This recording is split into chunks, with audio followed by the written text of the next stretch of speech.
দেখো এতদিন ওরা মাটিতে রেখে খাবার খেত, প্লেট মাটিতে থাকতো, মানে নিচে থাকতো, ঘাড় ঝুঁকিয়ে খাবার খেতে হতো। তো আজকে থেকে দেখো এই যে ডাইনিং টেবিল হয়ে গেছে ওদের, এটা ওদের জন্য এটা ডাইনিং টেবিল হিসেবেই এনেছি। দেখো আজকে থেকে সবাই অতটা ঘাড় ঝুঁকিয়ে খেতে হবে না। দেখো কতটা ঘাড় সবার উঁচু আছে। আমার যেহেতু 8 জন, তো 8 জনের তো একটা একটা করে উঁচু টেবিল কেনা সম্ভব নয়। তো আমি আইডিয়া করলাম যে তাহলে এই স্ট্যান্ডগুলোই কিনি।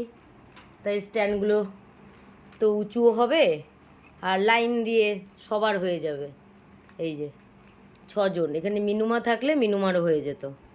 দেখো সব আমার পাগলাগুলো খাচ্ছে। কাকে দেবো আর, কাকে দেবো আর? আমার ছোটুকে দেবো একটু, ছোটু। আর কাকে দেবো? আর আমার তুলোকে দেবো একটু। আর কার কার লাগবে? আর কীর্তনের লাগবে।